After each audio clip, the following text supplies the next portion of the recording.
그저 드러난 상처만 치유하고 그 속에 진짜 근원을 치유하지 못한다면은 어느 날 그 병이 심해져가지고 사람을 죽게 만들죠. 저와 여러분의 겉모습을 치유하는 것이 아니라 행동을 치유하는 것이 아니라 그 행동을 할 수밖에 없는 근본이 치유된다면은 행동도 우리의 삶도 다 완전하게 치유될 줄 믿습니다. 그래서 오늘 말씀 들으시면서 근본이 보여지고 근본이 치유되는 시간 되시기 바랍니다. 저와 여러분이요, 정말 구원 받으셨습니까? 구원이 뭡니까, 여러분? 구원은 생명을 얻은 것입니다. 어떤 생명이냐? 하나님의 생명입니다. 하나님의 생명은 영원한 생명입니다. 그걸 영생이라고 그럽니다.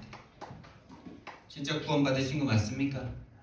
저와 여러분이 구원 받았다면요, 일단 지금 생각하고 있는 모든 걱정, 염려, 근심, 두려움 다 내려놓으시면 일단 됩니다. 하나님이 여러분을 구원하셨습니다. 저와 여러분을 구원하셨어요. 그런데 여러분과 저에게 문제가 아직 남아있다면 하나님께서 그 문제를 통해서 반드시 저와 여러분에게 주시려고 하는 응답이 있는 것입니다. 그래서 포장하고 있는 거예요. 응답을 문제로 포장했어요. 그래서 구원을 얻었다는 것은 생명을 얻었다는 것인데 어떤 생명이냐? 하나님의 생명입니다. 영생이에요. 이건 뭐 어떻게 다르게 설명할 수 있는 게 아닙니다. 가진 사람은 압니다. 맛본 사람은 압니다. 이 생명의 구원을 들을 때 그냥 평안해집니다. 그래, 내가 또 딴 거에 내 마음과 생각이 빼앗겼을 뿐이구나. 나는 이미 다 얻었구나. 다 얻었고 모든 것이고 완전한 것입니다. 내가 얻고 싶다고 얻는 것도 아니고요. 내가 달라서 받은 것도 아닙니다. 하나님이 전적으로 여러분을 선택하셨고 하나님이 여러분에게 믿게 하셨고 하나님이 여러분에게 주신 거예요. 그걸 보고 은혜라 그럽니다. 우리는 우리가 왜 구원받아야 되는지, 우리가 왜 죄 용서를 받아야 되는지 우리는 알지도 못하던 사람들 아닙니까? 우리는 다 죄를 상대적인 죄로 생각하고 저 사람보다는 그래도 내가 죄를 좀 덜 졌지, 이렇게 착각하면서 살지 않습니까? 그 마음속에 솟아오르는 더러운 죄악과 나는 그래도 괜찮지라는 그 교만함이 얼마나 하나님 보시기에 악한 것인데요. 그런 나를 위해서 하나님이 오셔서 죽으셔야만 할 만큼 그 죄가 바로 우리의 죄입니다. 이 도저히 씻을 수 없는 죄. 여러분, 이 구원의 생명에 대한 은혜에 대해서 우리가 감격하고 감사할 수 없다면요, 오늘 이 자리에 와서 예배드리는 것이 너무나도 정말 가슴 설레고 너무나 이 복음의 말씀을 들을 수 있는 이 자리에 내가 앉아있다는 것에 대한 감사와 감격이 사라졌다면 여러분과 저에게 뭔가 지금 영적인 것에 문제가 온 거예요. 뭔가 지금 병이 슬슬 들어있는 거예요. 이미 저와 여러분이 지금 예배 나온 이 시간이 가장 축복의 시간이고 가장 행복한 시간인 줄 믿으시기 바랍니다. 하나님의 은혜가 나에게 다시 회복되는 시간입니다. 더 이상 다른 거 필요 없을 만큼 모든 능력을 공급받는 시간입니다. 여러분이 뭔가 주려고 왔다는 그런 착각하지 마시기 바랍니다. 여러분이 예배 드려주러 왔다 이런 시대적인 착각하지 마시기 바랍니다. 하나님의 은혜 받으시러 오신 겁니다. 하나님이 여러분에게 은혜 주시려고 여러분을 불러주신 것입니다. 그 은혜가 오늘 회복되길 바라고요. 어쩌다가 나 같은 인간이 하나님의 은혜를 받아서 구원을 받았습니까? 이게 웬일입니까, 여러분? 거기에 대한 충격이 있으십니까? 내가 구원을 받은 거 생각만 해도 이거 진짜 충격적인 사건이에요. 내가 도대체 뭐라고요? 하나님이 나에게 생명 주시려고 하나님이 하신 일이 뭡니까, 여러분? 그 아들 독생자를 이 땅에 성육신 시키시고 이 땅에 인간의 몸을 입고 오게 하셔서 십자가에서 죽게 하시고, 그렇죠? 저와 여러분의 가치가 이 정도 가치 있습니까? 성육신 하시고 십자가에서 죽으실 만큼 여러분과 제가 가치 있는 존재입니까? 저는 저를 생각할 때마다 이 누군가 어떤 사람이 나를 위해서 그렇게 해준다 할지라도 이거 도저히 갚을 수 없는 은혜일 건데, 하나님 창조주신 하나님께서 나를 위해서 이 땅에 오셔서 이런 일을 하셨다는 거는요. 생각만 해도 이거는 말로 꺼내기도 죄송한 거예요. 이거는요. 근데 우리는 십자가 구원 십자가 쉽게 이야기하죠. 그만큼 얼마나 우리가 육신화되어지고 사단에게 너무나 마음과 생각이 빼앗긴 채로 오래돼가지고요. 하나님이 주신 은혜에 대해서는요. 조금도 감격이 없어요. 여러분 그게 오늘 회복되시길 바랍니다. 그게 누구의 잘못이 아니라 이게 사단이 그것만 하고 있어요. 지금 이 어마어마한 복음에 대해서는요. 저 도저히 모르게 만들고 그럼 나 이제 구원받았으니까 무슨 응답 받아야 되지? 무슨 응답 왜 안 주시지? 왜 저 문제 왜 나한테 안 없애주시지? 이런 생각만 하고 있어요. 그러니까 물에서 건져줬더니 보따리 찾는다 그랬죠. 딱 그 상태로 지금 신앙생활을 하고 있는 거예요. 전도돼야 됩니까? 전도돼야 돼요? 여러분이 전도하면 전도돼야 됩니까? 여러분이 먼저 이 속으로 들어가시면요. 전도돼도 되고 안 돼도 되는 거잖아요. 전도되고도 되고 안 돼도 되고 전도 열매와 상관없이 우리는 복음 전할 수밖에 없는 남은 인생이 남은 거 아닙니까 여러분? 다 받았다면요. 진짜 다 받았다면요. 남은 인생은요. 영생을 얻었는데 이제 남은 인생은 덤 아닙니까 여러분? 덤으로 왜 우리 인생을 계속 살게 하십니까? 이 복음 다른 사람에게 증거할 수 있는 증인되라고 전도하는 거 아닙니다. 내가 만난 예수님을 전해주는 거지. 우리는 자꾸 전도하면 자꾸 교회 데려와야 된다는 착각 속에 빠져가지고 그 사람에게 답이 되고 교회 와야 될 이유가 있으면 오겠죠. 우리가 할 거는요. 교회 데려오는 게 아니에요.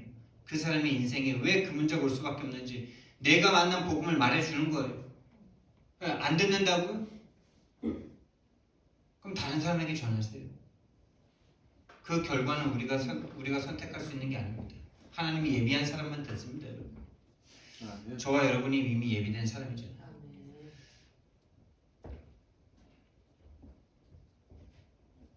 그래서 남은 인생은요, 정말 이 복음 증거할 수 있는 인생 되게 해달라고요. 우리가 기도하면 되고요. 이 속으로 깊이 들어가면 됩니다. 이 복음에 대한 절대 가치가 있다면요. 이 절대 가치가 없다면요. 절대 가치가 없다면 결국에 딴짓하게 되겠죠. 복음 얻은 이 복음으로 말미암아 구원 얻은 생명 얻은 이 절대 가치가 우리에게 있다면요. 우리는 어떤 거에도 시험 들지 않을 겁니다. 여러분 시험 드십니까? 여러분 시험 드는 게 아니라 시험 들 수밖에 없는 상태라는 걸 빨리 인정하시고 그걸 빨리 점검하셔야 돼요. 절대 시험 들지 않습니다. 생명을 얻었는데 죽었다 살아났는데 뭔 시험이 됩니까 여러분? 우리가 덤으로 사는 인생입니다. 이번에 우리 팀에 새롭게 합류하게 된 우리 목사님이 저도 벌써 한 20년 전이죠. 제가 신학교 1학년 때 만났으니까 29살 때 만났으니까 20년은 안 됐고 근데 그분이 그러더라고요. 그분이랑 이렇게 또 이렇게 함께 다니면서 과거 이야기를 쭉 듣는데 옛날에도 아마 들었을 텐데 다 까먹어가지고 잘 몰랐는데 인생이 참 파란만장하시더라고요. 어머니가 결혼했는데 아버지가 알코올 술 먹고 어머니를 때리는 사람. 그러다가 교도소도 갔다 오고 근데 일찍 죽으시고 또 이제 아버지랑 또 재혼했는데 그 홍성 지역의 주먹 건달이래요. 또 그분 옥바라지 하고 막 이러면서 막 병수발 옥바라지 어머니가 그렇게 해서 이 목사님은 완전 외동아들인데 거기에서 완전 방황하면서 그 홍성 지역의 그 많은 그 술집에 기도도 막 봐주고 이랬던 그런 출신. 그래서 그 남은 인생이 덤이다라는 거예요. 그래서 딸만 넷이거든요. 딸만 넷. 그래서 저는 딸만 4명 낳길래 아들 1명 낳으려고 계속 낳나 이렇게 생각했는데 고백하시더라고요. 아우 그 4명 주신 것만 해도 우린 처음부터 4명 생각했고 아들 딸 이런 생각 자체가 없었대. 그냥 생명 주신 것 자체가 너무 감사하다는 거죠. 덤의 인생.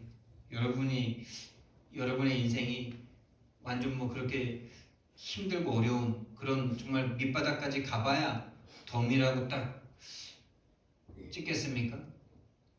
하나님이 은혜 주시면 되는 겁니다. 하나님이 은혜 주시면 내 인생, 남은 인생, 진짜 구원의 은혜가 그 가슴에 사무치면요, 남은 인생 덤으로 느껴지는 겁니다. 진짜 그렇지 않습니까? 이제 천국 가면 영원한 행복인데 우리에게 남은 삶을 왜 더 주십니까? 하나님도 우리가 보고 싶고 우리도 하나님 보고 싶잖아요. 그럼 빨리 그 눈에 보이도록 만나고 싶은데 왜 안 데려가시고 왜 우리는 이 세상에 사는 겁니까? 하나님이 남은 인생을 우리 인생을 통해서 하실 일이 있기 때문인 줄 믿습니다. 이 복음에 대한, 이 구원에 대한 절대 가치가 있다면 절대 시험 들지 않습니다. 시험 들었다가도 빨리 정신 차립니다. 내가 또 이 절대 가치를 모르고 육신에 속해가지고 육신적인 눈으로 모든 걸 판단하니 내가 시험 들 수밖에 없지. 터나는 시간이 자꾸 짧아지는 거예요. 나중에는 아예 시험이 안 되는 거예요. 우리가 왜 신앙생활 하면서도 자꾸 한계가 오냐? 다시 말하면 응답 없는 신앙생활이 계속되는 거죠. 응답이 없어. 여러분 응답 받아보셨습니까? 응답 받으시는 게 언제입니까? 정말 하나님 내 인생에 내 삶에 응답하셨다 라는 게 언제 있으십니까? 이건 진짜 부인할 수 없는 하나님이 나에게 역사하신 거고 성령께서 내 안에 내주인도 역사하시면서 내 안에 분명히 하신 일이구나 라는 그 간증하실 게 있습니까? 그게 없다면 여러분 반드시 한계가 오게 돼 있어요. 아무리 믿음 좋아 보세요. 내 인생 가운데 하나님이 살아서 역사하고 계시는구나 이 간증, 이 대답을 할 수 없다면요 반드시 신앙생활은요 힘이 빠지게 돼 있고요 다른 것을 할 수밖에 없어요. 이번에 제주도 가서 제가 만난 분이 한 분 계세요. 목요일날 전도학교 전에 금요일날 이제 금요 예배 전에 그 교회 권사님이 식사를 대접하는데 바로 제 옆에 앉았더라고요. 그래서 이제 어디 육지에서 들어오셨습니까? 토박이십니까? 그러니까 토박이시래요. 귀한 분을 만났네요. 토박이 만나기 쉽지 않거든. 그래가지고 또 모태신앙이시래. 되게 귀하시네요. 이 제주도에서 어떻게 복음을 받으셨어요? 그러니까 아버지가 이제 이기풍 목사님이라고 그 제주도 선교하시는 훌륭하신 분 계시거든요. 그분 통해서 이제 그 이때가 이제 복음을 받았다는 거 엄청 귀하죠. 근데 충격적인 말을 하더라고요. 처음에 모태신앙이라는 말을 하는 게 아니고 자기가 무속인하다고 돌아왔다 그랬어요. 무속인하다가. 근데 모태신앙이래. 여러분 이해되십니까? 모태신앙으로 태어났는데 무당을 직접 3년을 했어요. 따라다닌 게 아니라 자기가 신받고 어떤 신이 하냐니까 장군신이랑 신사임당 할머니가 들어왔대. 장군이 막 말 타고 자기 속으로 쑥 들어오는 게 보였대. 그러면서 무당을 3년 했대요. 아니 어떻게 무당을 할 수 있냐 그러니까. 집안이 예수 믿고 잘 돼야 되는데 폭삭 망해가지고 먹고 살기가 너무 힘든데 신엄마라 그러죠. 신딸 신엄마인데 신엄마 되는 그 무당이 보더니만 네 무당 되면은 네 집안 잘 산다 그래가지고 나 한 몸 희생해서 우리 집안 잘 먹고 잘 살지 이런 마음으로 무당 됐다는 거예요. 제가 그걸 딱 들으면서 그래 360일의 끝판왕 솔직한 거 아닙니까? 솔직한 거 아니에요? 교회 다니면서 360일 원하는 거나 무당돼서 360일 원하는 거나 똑같은 거죠. 여러분 똑같은 게 보이십니까? 무당돼서 잘 먹고 잘 살려는 무당이 되는 것과 하나님 자녀고 집 사고 권사인데 하나님 믿으면서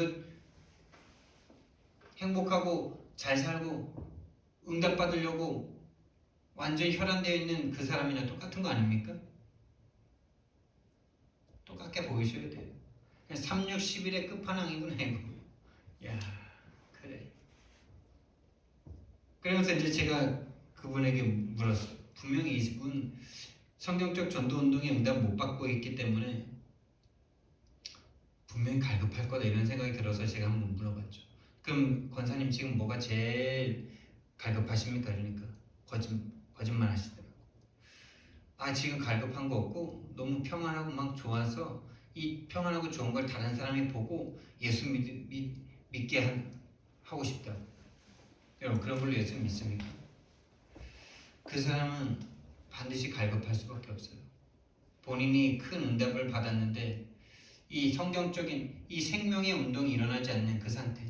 그래서 근데 진짜 그 성령교회라는 교회가 이제 조 목사님을 매달마다 들어갈 때마다 이제 자기 교회로 금요일마다 와서 캠프 메시지를 해달라고 이렇게 말씀을 하셨어요. 그 교회를 지금 찾고 있었는데 그 교회가 딱 만나진 거예요. 제일 큰 교회인데 제주도에서 다락방 교회 중에 제일 큰 교회인데 그래서 가서 우리 같이 들어가는 목사님들과 그 교회 성도들과 함께 팀이 돼서 현장에 가겠죠. 그분과 또 만나게 될지 안 만나게 될지 모르지만요. 하나님께서 지금 이미 예비 캠프가 돼 있는 목사님들과 함께 그 지역에 하나님이 하시는 것을 우리가 보게 될 겁니다. 여러분 응답받을 수 없다면요 반드시 한계 옵니다. 한계 오면은 무당이 되든 뭐 예수님을 안 믿으면서 교회를 다니든 똑같은 거 아닙니까? 무당된 게 문제입니까? 절대 하나님의 응답을 못 받으면서 받는 척하고 교회를 와서 앉아있는 거나 무당 되는 거나 좀 적극적인 불신앙이고 소극적인 불신앙 아닙니까? 오히려 무당 돼가지고 확실하게 지금 하나님께 생명 걸고 지금 쓰임 받고 있잖아. 그게 낫지 않아요? 평생 한 명도 전도할 수 없는 그 상태로 소극적인 불신앙 하면서 교회를 계속 다니는 사람 어쩌면 치유받지 못하는 상태로 평생을 갈 수도 있는 거지 않습니까? 응답받지 못한다면 반드시 한계 오게 돼 있어요. 왜 응답을 받지 못하냐? 예수님을 믿으면서요. 예수님을 이용해서요. 내 부족한 능력 좀 얻어보려고.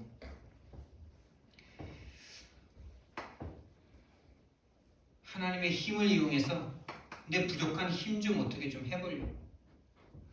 하나님이 예수 그리스도를 주신 것과 너무나 다른 쪽으로 눈에 보이는 능력과 눈에 보이는 힘과 육신의 힘과 세상의 능력과 세상의 힘, 세상적인 것 얻기 위해서, 육신적인 것 얻기 위해서 이 능력과 힘을 바라고 있는 우리들, 성도들, 교인들, 또 예수를 믿으면서 예수님이 왜 십자가에 죽으셔야만 했는지 그 이유는 모든 인간이 죄인이고 본인도 죄인이라는 걸 잃어버리고 자꾸 옳고 그름에 대한 이 기준을 가지고 자꾸 사람들을 판단하고 상대를 판단하고 세상을 판단하고 자기 자신을 판단하고 있어요. 그래서 이 옳고 그름에 대해서 자기가 기준이 돼가지고 자기는 뭐 좀 나은 것처럼요. 그래서 옳고 그름의 판단과 기준을 정확하게 내려주면 마치 뭐 세상이 변할 거라고 생각하는 그 사람들. 저도 옛날에 참 이랬거든요. 명확하게 네가 뭐가 틀렸는지 말해주면 고치고 좀 더 나아지지 않겠냐 막 이런 생각 참 오래 했거든요. 옳고 그름을 정확하게 좀 구분해주면은 판단해주면은 심판 내려주면 그러니까 요즘 뭐 법으로 막 참 무서워요. 기독교인들이 막 TV에서 막 이렇게 막 범죄자들 나오잖아요. 조두순 같은 사람 나오고 뭐 막 부모를 죽인 사람 나오고 이러면은 어우 저 인간들 저 법으로 저거 다 죽여버려야 돼 막 이러면서 막 이러시더라고. 시골의 장로님이. 그래 내가 그걸 들으면서 어머니 그러면은 세상에 범죄가 사라질까요? 여러분 그렇게 하면 세상에 범죄가 사라집니까? 그 사람을 판단했던 사람들이 다른 사람을 죽입니다.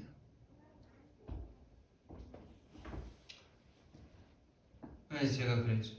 어머니 저는 저 사람들이 죄인이라는 건 분명히 보이긴 보이는데 난 저 사람들 정죄할 수가 없다. 왜냐하면 내가 더 큰 죄인이기 때문에. 내가 어느 정도 큰 죄인이냐? 하나님이 이 땅에 오셔서 내 인간의 몸을 입고 오셔서 나를 대신해서 십자가에서 못 박혀 죽으시고 발가벗고 죽으시고 나를 대속해야만 할 만큼 내가 그런 더러운 죄인이라. 안 그렇습니까? 누가 누구를 옳고 그름으로 판단을 합니까? 마치 세례 요한처럼 막 정의를 외치고 불의한 것에 대해서 막 큰 소리를 내고 그게 마치 교회인 것처럼 그렇게 생각을 하고 있으니 하나님의 능력을 이용할 필요가 없어요. 그 사람이 열심히 하면 돼요. 또 어떤 사람은요, 사랑하고 배려하고 양보하고 예수님 믿고 이 능력을 키우려고 교회 생활을 하는 사람 참 많습니다. 다시 말하면 착하게 살면 복 받을까 봐. 예수님 믿고 예수님처럼 살아야지라고 말할 때 딱 요거잖아요. 예수 믿고 예수님의 인격 닮아야지라고 말할 때 요거잖아요. 저 요거 하다가 죽을 뻔했어요. 안 되는 나를 쳐다볼 때. 겉모습은 좀 되는데 안에서 솟아오르는 이 살인 욕구와 이 진짜 막 간사한 인간들을 쳐다볼 때 막 진짜 야, 저 인간 저거 진짜 쓰레기 같은 인간, 저 짐승 같은 새끼 막 이러면서 막 그런 걸 올라오는데 겉모습은 막 주의 종이라고, 그 부대에서 제일 믿음 좋은 사람이라고. 그러니까 말은 하지 못하고 막 속에서만 살인 다 하고 있는 거예요. 그러니까 제가 얼마나 딜레마에 빠졌겠어요. 사랑하고 싶은데 사랑이 절대 안 돼. 옛날에 신앙생활이 딱 그건 줄 알았어요. 다른 사람을 내 몸과 같이 사랑하고 예수님처럼 다른 사람을 위해서 죽어줘야 되는데 내가 죽어줄 수가 없고 이러면서 죽여요. 그냥 아주 그냥 주여가 아니라 죽여요. 그냥 안 됩니다. 절대 안 돼요. 사랑이 뭔데요? 사랑이 뭡니까? 복음 전해주는 게 사랑이에요. 배려가 뭡니까? 예수 믿을 수 있도록 배려해주는 거예요. 기다려주는 거예요. 하나님이 역사할 수 있는 그 시간까지 기다려주는 거예요. 흑암곳에 꺾으면서 기다려주는 거예요. 그게 배려예요. 뭐가 배려입니까? 복음 하나 전하기 위해서 모든 걸 양보해, 육신적인 걸 다 양보해 주는 게 양보입니다. 양보를 나를 위해서 하고 배려를 내가 편해서 하고 사랑은 내가 내 의로 하면요, 그건요 불교 열심히 다니는 사람이랑 똑같은 사람입니다. 사랑, 배려, 양보 아무리 눈물 흘리고 아무리 방해해 보세요. 응답 없습니다. 거기 하나님과 상관없어요. 결국 정신 문제 옵니다. 이렇게 해준다고 사람이 안 변하거든요. 이렇게 해줬던 사람이 나중에 등에다 칼 꽂습니다. 내가 열심히 사랑을 100번을 해주다가 한 번 딱 실수하잖아요. 그 사람은요 100번 잘한 거는 없고요, 한 번 못 해준 거에 실망하고 시험 들고 낙심하는 사람들이에요. 그게 인간입니다. 그게 마귀에게 잡힌 사람들의 상태입니다. 절대 이걸로 사람 바꿀 수 없습니다. 복음만 사람을 바꿉니다. 이 복음만, 이 복음에 들어갈 수 있도록 해주는 것, 이걸로 절대 사람 바뀌지 않습니다. 이게 마치 신앙생활인 것처럼 착각해서 벗어나시기 바랍니다. 또 어떤 사람들은 경건하게 이거랑 조금 통하는데 착하게 막 세상 거 안 바라고 세상 거 다 내 욕심 내려놓고 막 고무신만 신고 다니고 마치 성철 스님처럼 뭐 삼배옷 하나 입고 몇십 년 지내고 이쑤시개 하나 3년 쓰고 막 이러면 뭐 거룩하고 뭐 이러면 뭐 이게 마치 예수님이 믿는 것처럼 생각하는, 안 그런 것 같은데 이런 거에 되게 속는 성도들이 참 많아요. 나는 안 그런데 일반 교회 다니는데 딱 이렇게 사는 사람들 보면은 위축이 돼.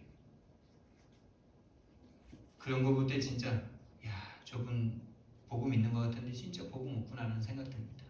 복음이 뭔지도 모르고 이 속에 있을 때는 문제가 안 되지. 근데 요거 잘하는 기존교회 성도들 딱 만났을 때 완전 거기에 영향을 받아버려요. 이거 아닙니다, 여러분. 거룩이 뭡니까? 경건이 뭡니까?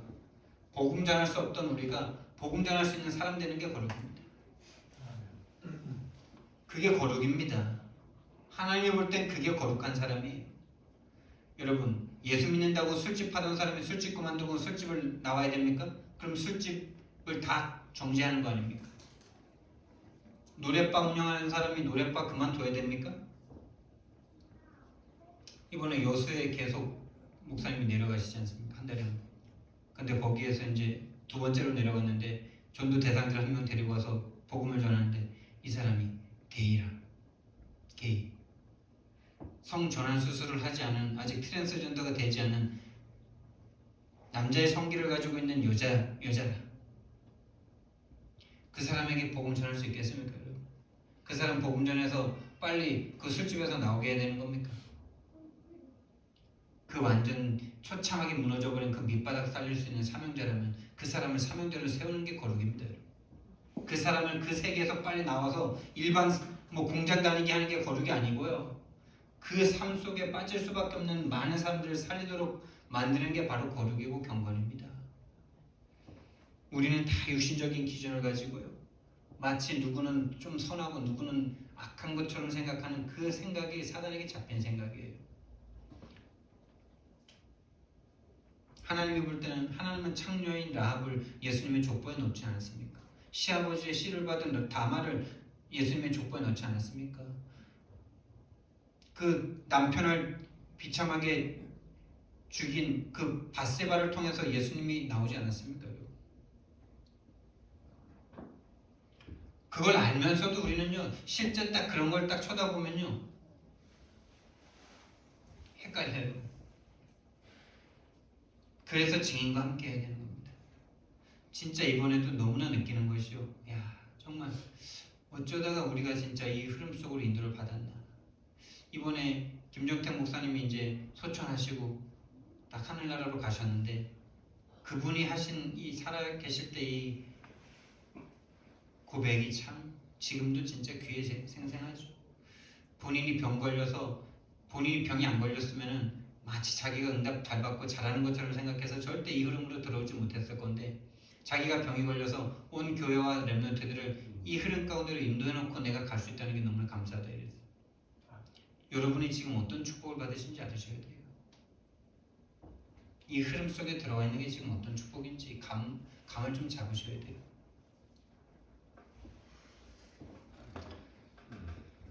왜 이렇게 예수님을 믿으면서도 예수님을 보면서도 이렇게 될 수밖에 없느냐? 근본의 능력을 상실했기 때문입니다. 근본 능력을 상실했기 때문에 계속 예수님을 보면서도 예수님의 그 근본 그 하나님과 내가 하나 되는 그 어마어마한 능력을 보지 못하고요. 아직 부활하기 전이니까. 그래서 성령이 내 안에 들어오시기 전이니까. 이런 것들로 계속 속고 넘어가는 거죠.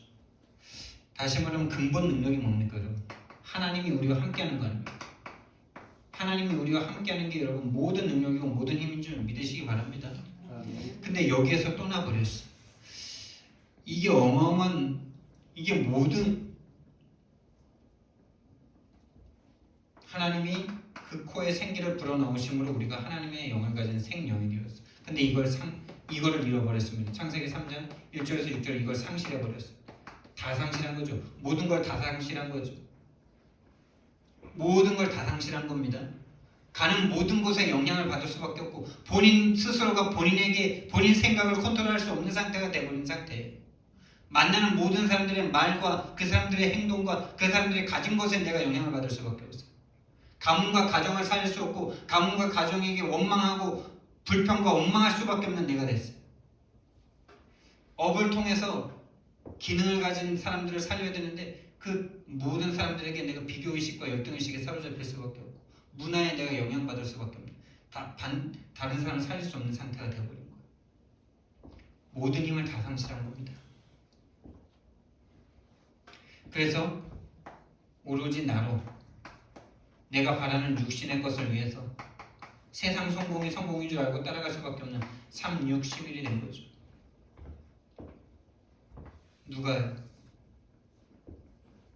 누가 이렇게 했습니까? 이 존재를 요한계시록 12장 1절에서 9절에 말씀합니다. 선포합니다. 큰 용이 내어 쫓기니 옛 뱀이라고도 하고 마귀라고도 하고 사단이라고도 하는 자가 쫓겨났다고 합니다. 뱀입니까? 사단입니까?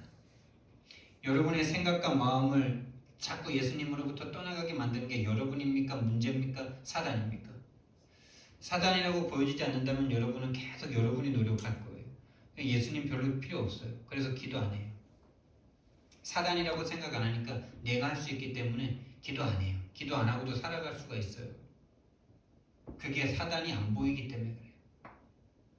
사단이 여러분을 계속 기도 못하게 속입니다. 계속 문제에 빠지게 만듭니다. 문제를 가져다 준 사단이 아닌 뱀이 문제라고 자꾸 핑계댈 수밖에 없도록 만듭니다. 벗은 게 그래서 두려워집니다. 하나님을 떠난 걸 볼 수 없는 근본적으로 올바른 생각을 할 수 없는 상태예요.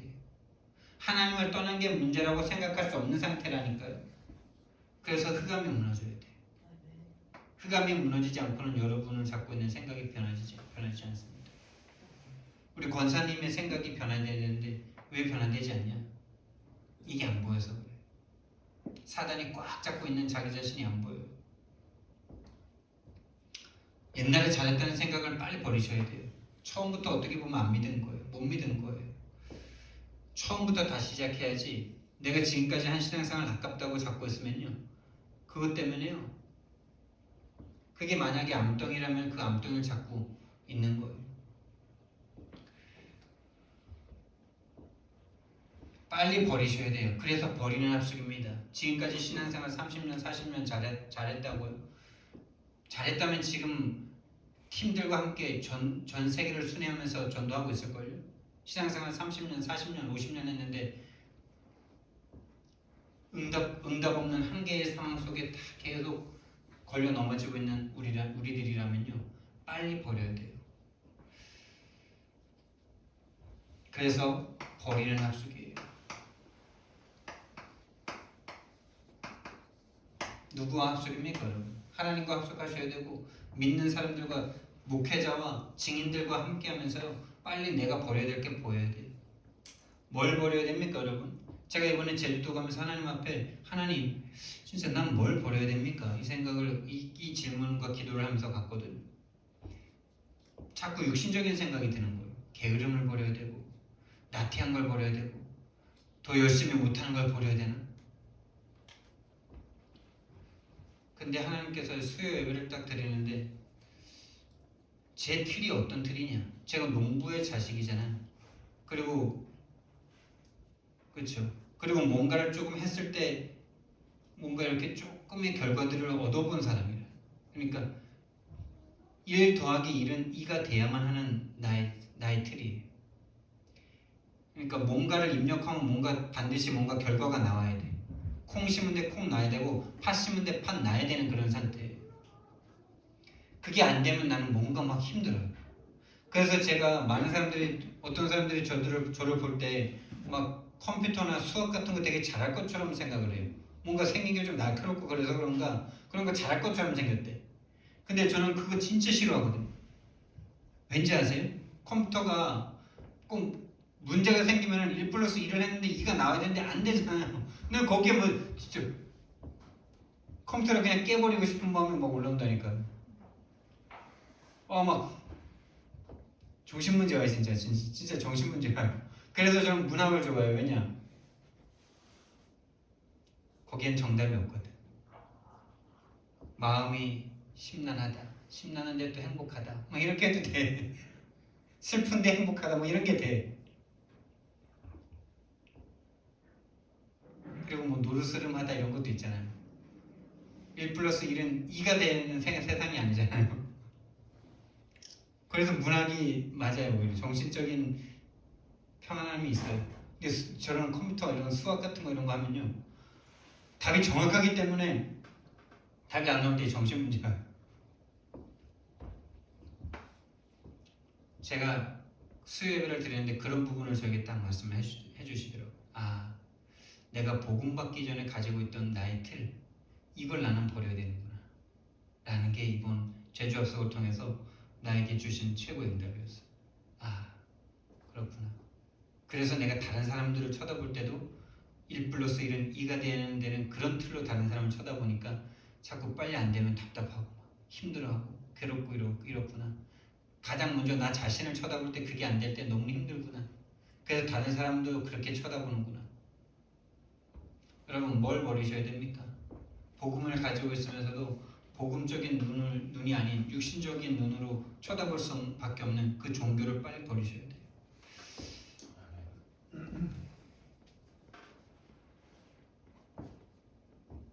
사단에게 속아 있고요. 사단에게 속아서 하나님보다는 세상적인 능력과 세상적인 힘을 자꾸 바라요. 사단에게 속아서요, 옳고 그름의 정확한 판단을 내려주면은 마치 세상이 바르게 갈 것처럼 착각을 해요. 절대 그렇지 않습니다, 여러분. 절대입니다. 절대예요.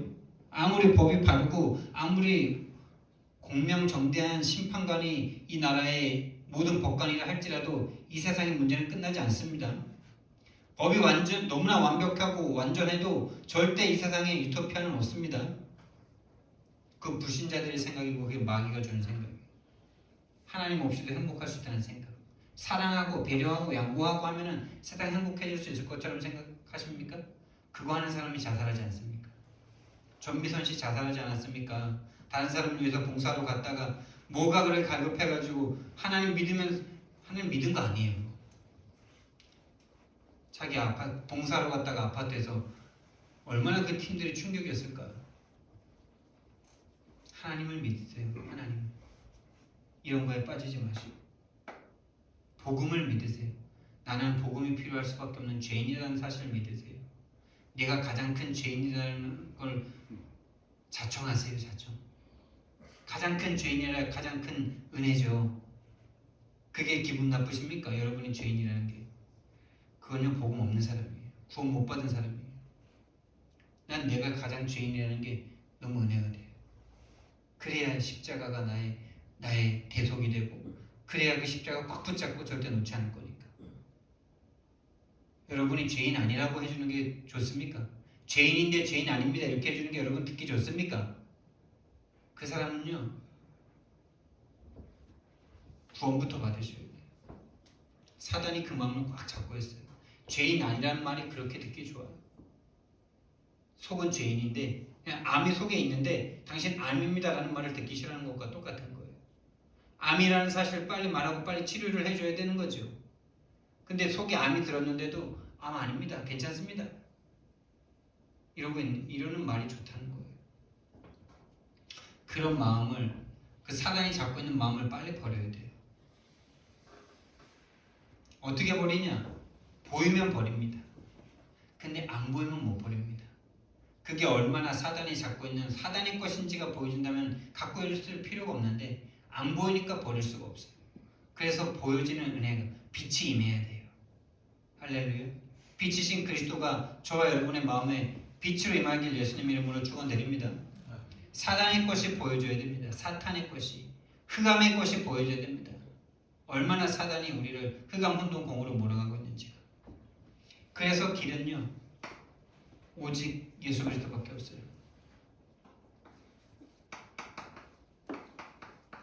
그래서 하나님께서 예수 그리스도를 보내주신 거예요. 예수 그리스도란 말은 뭡니까? 왕으로 이 땅에 오셨다는 거예요. 예수가 왕으로 오셔서 우리를 하나님 떠나게 만드는 창세기 3장 1절에서 6절에 사단이 뱀으로 나타난 그 존재를요 그 머리를 박살내 주셔야만 하는 거예요. 여인의 후손이 오셔야 됩니다. 여인의 후손인 하나님의 아들이 오셔서 마귀의 머리를, 뱀의 머리를, 사단의 머리를 박살내기 전에는 절대 우리가요 이 소나기에서 벗어날 수가 없습니다. 이미 사단을 꺾어 놓고 우리를 불러주신 거예요. 우리가 예수님 믿기 전에 이미 사단을 꺾어 놓으셨어요. 할렐루야. 그걸 믿기만 하면 되는 겁니다. 근데 우리는 자꾸 예수님 믿으면서도 자꾸 사단의 머리를 내가 박살내야 될 것처럼 생각을 해요. 이게 참 아이러니하고 이게 참 중요한 말입니다. 우리가 믿기 전에 이미 사단의 머리는 박살났습니다. 그리고 우리를 믿게 하신 거예요. 우리가 믿으면서도 계속 사단의 머리를 박살내야 되는 게 아니고 사단의 머리가 이미 박살났습니다. 그래서 속지만 않으면 돼요. 근데 이 속지만 않는 게 이게 쉬운 일이 아닌 거죠. 제사장으로 오셨습니다. 하나님을 떠난 이 죄 때문에 세상의 노예, 육신의 노예, 능력의 노예 그 될 수밖에 없는 상황을 하나님께서 애굽을 통해서 보여주신 거예요. 여러분 애굽에 노예된 게 힘이 없어서 육신적인 문제입니까? 영적인 문제입니까? 애굽에 노예될 수밖에 없는 게 영적인 문제입니까? 육신적인 문제입니까? 우리가 세상에 노예될 수밖에 없고 세상의 문화에 영향을 받을 수밖에 없는 게 영적인 문제입니까? 육신적인 문제입니까? 여러분이 지금 당하고 있는 고민과 갈등에 계속 여러분이 사로잡힐 수밖에 없는 게 영적인 문제입니까? 육신적인 이유입니까? 영적인 문제라고 보여진다면 피부를 바르면 됩니다. 오늘 여러분에게 답이 되실 거예요. 근데 육신적인 문제지 왜 그게 영적인 문제야? 라고 아직 결론이 안 난 사람들은요, 계속 말씀을 계속 좀 더 들으셔야 돼요. 들으면서 흑암이 계속 무너져야 돼요. 흑암이 무너지는 어느 날 들리게 돼 있습니다. 인간의 문제가 아니고 사단에게 모든 생각과 마음과 영혼을 빼앗겨버린 문제이기 때문에 하나님이 오셔서 대신 죽어주심으로 죄에 빠진 문제이기 때문에 그 죄를 용서해 주시기 전에는 절대 그 노예된 상황에서 벗어날 수가 없습니다. 육신의 노예, 삶의 노예, 세상의 노예, 나의 노예, 자식의 노예, 부모의 노예, 모든 것에 노예되고 포로되고 소국되어 있는 그 상황 속에서요, 그리스도의 피가 아니면 안 됩니다. 선지자로 오셔야만 합니다. 우리는 우리가 왜 구원받아야 되는지, 우리가 하나님을 왜 만나야 되는지 그 이유도 알 수 없는 우리들이었어요. 그래서 세상에 또다시 포로되고 소국되고 살아갑니다. 바벨론에 또 포로되었을 때 너희들 또 힘을 내라 이러지 않고요, 임마누엘이라는 이 단어, 이 언약을 잡아라. 그 단어 하나 잡고, 그 언약 하나 잡고 그 강대국 바벨론을 꺾고 일어났습니다. 여러분 인생에 뭐가 문제입니까? 돈이 문제입니까? 그 돈이 하나님의 언약보다 큽니까? 하나님의 언약이 더 크게 보여지길 예수님 이름으로 축원드립니다.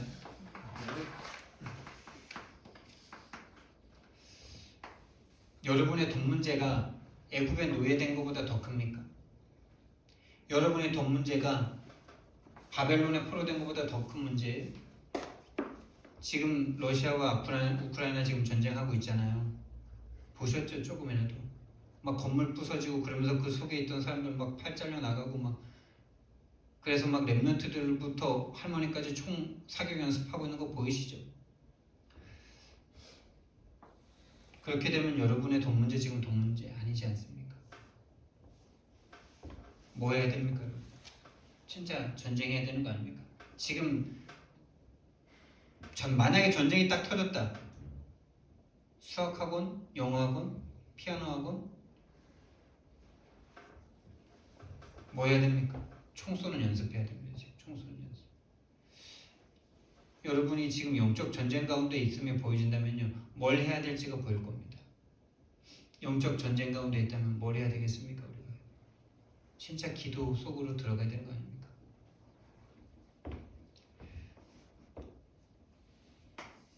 인간의 힘으로 절대 이 응답 없는 한계를 가져다주는 사단을 이길 수 없기 때문에 하나님이 오셔서 사단의 머리에 박살 내시고 그 죄에서 우리를 건져주시고 하나님 만나는 길을 열어주셔야만 합니다. 그 그리스도로 예언된 그분이 오셨어요. 그래서 로마라는 최강대국 로마가 이 그리스도 이름 앞에 무너진 겁니다.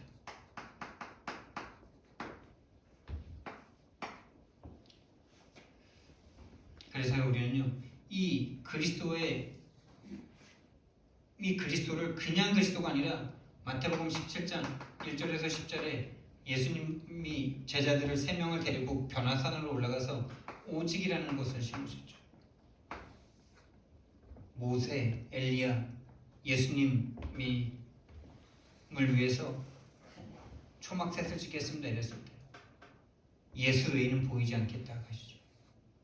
오직 여러분과 제가요 분별을 해야 돼요. 분별.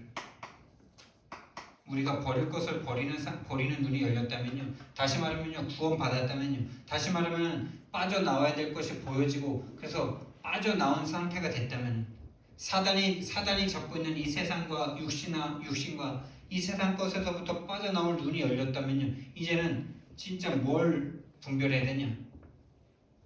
오직과 섞인 것을 분별해야 돼요. 희미한 것을 분별해야 돼요. 다시 말하면 확신 없는 것을 분별해야 돼요. 예수 믿으면서도요, 비슷하게 섞으면 그게 예수 잘 믿는 거라고 생각해요. 예수도 하고 공부도 잘하면 그게 잘하는 거라고 생각해요. 예수도 믿고 뭔가 다른 기능도 잘하면 그게 잘하는 거라고 생각해요. 그게 하나님께 영광 돌릴 수 있는 거라고 착각해요. 예수 믿고 돈을 잘 벌면은 그게 하나님께 마치 영광이 되는 것처럼 착각을 해요. 그게 착각이라는 게 구분이 되셔야 됩니다. 예수 믿고 돈 많이 버는 게 하나님께 영광 돌리는 걸까요? 아니요. 예수 믿고 예수를 증거할 수 있는 사람이 예수 잘 믿는 거예요. 예수를 믿고 예수를 증거하고 다른 사람이 예수 믿어서 함께 팀이 돼서 세계 복음할 수 있는 그 사람이 예수님 잘 믿는 거예요. 그 사람에게 하나님이 경제도 주고 사람도 주고 건강도 주고 다 주는 겁니다. 자꾸 우리는 희미해집니다. 예수 믿어도 내가 돈을 잘 벌어야 되는데 그래야 교회 섬기고 목사님 섬기고 그러는데 그럽니까? 그러니까 확신이 없어요. 복음에만 올인해야 된다는 확신이 없어. 늘 흔들흔들해요. 이걸 종교라고 합니다. 이걸 복음이라고 합니다. 우리는 빨리 분별하는 합숙 속으로 들어가야 돼요.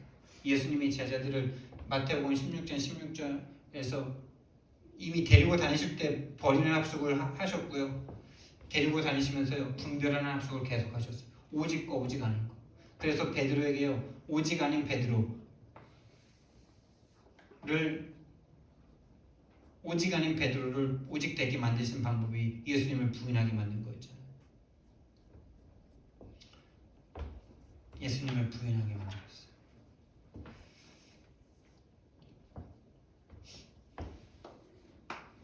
세 번째, 이 응답이 오면요, 이제는요 근본 치유가 됩니다. 다시 말하면 근본 치유는 이제 확인이 되는 거죠. 근본 치유가 뭡니까, 여러분? 저와 여러분이 근본 힘을 얻는 거예요. 근본 힘, 서론과 같은 건데 근본 능력, 근본 생명을 딱 얻은 거죠.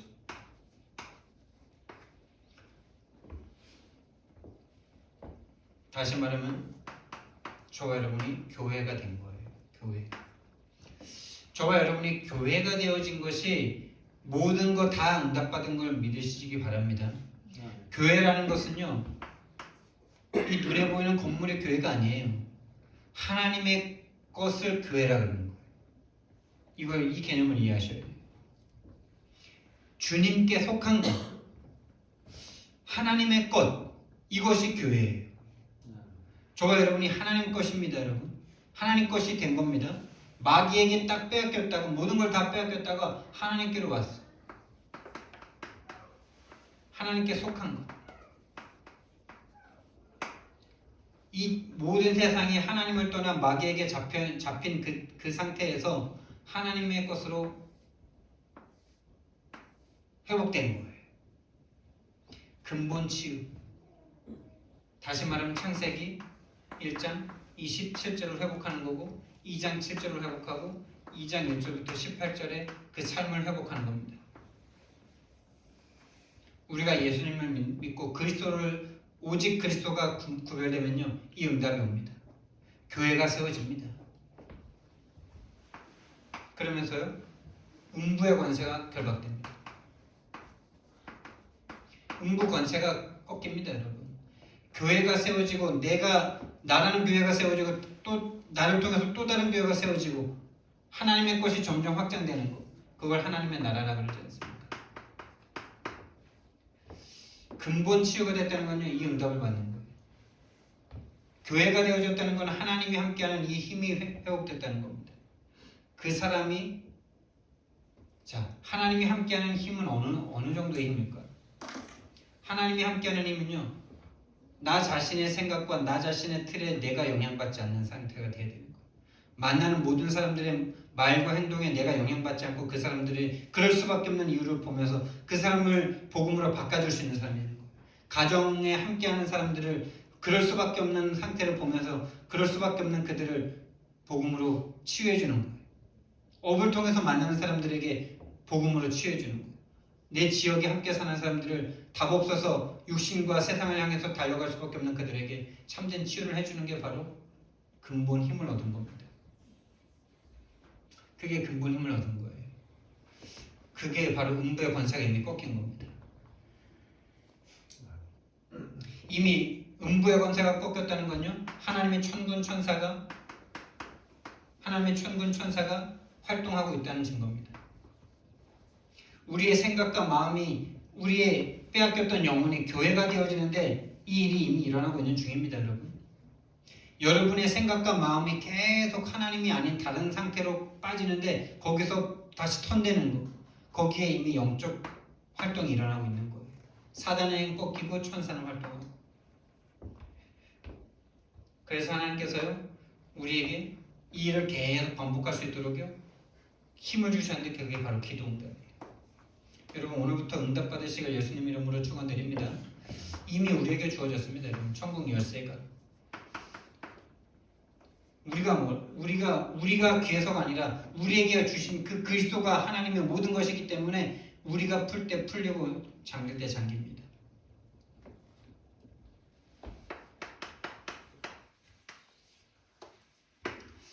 우리가요, 이 근본을 치유하는 복음을 이미 받았는데요, 이 복음에 우리가 집중하는 시간이 없으면요, 절대 우리는 안 변합니다.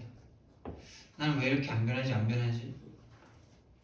어제 이렇게 사역자 포럼을 하는데 청년들 5명을 이렇게 좀 데리고 와서, 이제 조장급 되는 아이들을 데리고 와서 이렇게 포럼을 같이 시키는데, 그러다 보니까 이제 인원도 많아지고 이러다 보니까 조금 그렇더라고요. 청년들이 현장에서 사역을 하는 아이들이 있어야 되는데 사역을 할 수 있는 아이들이 없어. 그러니까 계속 서론적인 것만 포럼이 되는 거죠. 서론이 뭡니까? 은혜 받을 때는 은혜 받는데 세상 현장 나가서는 절대 할 수 없는 자기 때문에 눈물 질질 흘리더라고. 옛날에 딱 내 모습 같더라고. 근데 계속 반복되는 거예요. 그게 눈물 매주마다 흘려. 계속 흘릴 것 같아. 근데 그러면서 뭐가 안 되냐? 이게 안 돼요. 안 되는 그 상황, 그 상태 속에서 내가 할 수 있는 최선을 계속 찾아가야 되는 거 아닙니까? 근데 그게 안 되면서 계속 안 된다고, 힘들다고. 어제 류 목사님이 5분 말씀하지 않았습니까? 5분 하나님과 함께 할 수 있다면 모든 거 바꿀 수 있다고. 이것 자체를 안 믿죠. 못 믿죠. 그리고 내가 안 한다고 자꾸 착각하죠. 내가 안 하는 거 아니에요. 사단이 요것만 안 하면 되기 때문에 여러분에게 이 5분의 시간을 주지 않는 거예요. 5분 하나님 말씀에 집중하시기 바랍니다. 강단 말씀에 집중하시기 바랍니다. 그래서 여러분에게 이 5분의 시간을 구체적으로 실천할 수 있는 시간이, 여러분이 자기 전에 하루 동안 응답받은 거 한 줄, 2줄이라도 올리세요. 강단 말씀에서 뭘 응답받았는지, 오늘 현장에서 어떤 응답을 받았는지,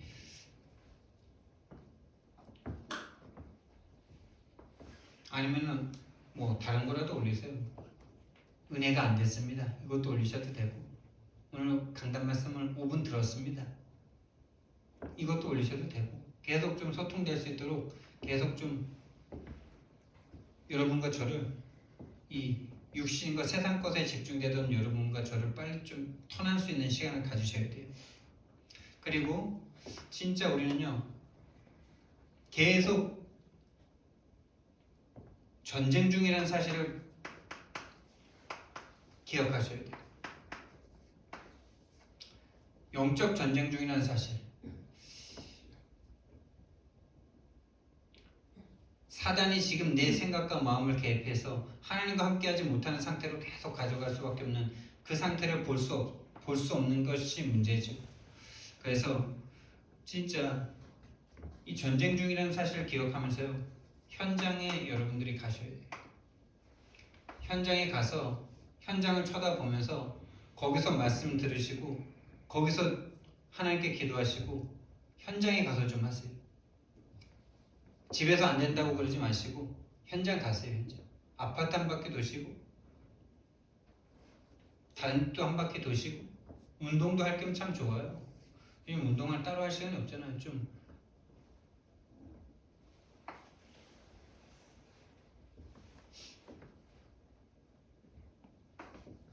그리고 우리는요 순수한 전도 운동을 회복해야 됩니다. 다시 말하면 순수한 생명 운동에 우리의 눈이 가야 됩니다. 자꾸 우리가 어떤 교회의 부흥이나 나의 응답과 나의 증거를 위해서 자꾸 전도하려는 그런 마음 말고요. 진짜 하나님 아버지의 마음을 가진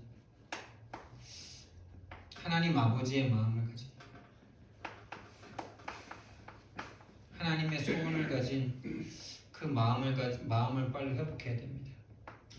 저 여러분에게 하나님께서 그 마음 가진 한 사람을 통해서 모든 것을 응답하실 수 있습니다. 하나님의 소원을 가지고 현장에 서길 예수님 이름으로 축원드립니다. 근본 치유받은 사람이 하나님 마음을 가질 수 있겠죠. 사랑하는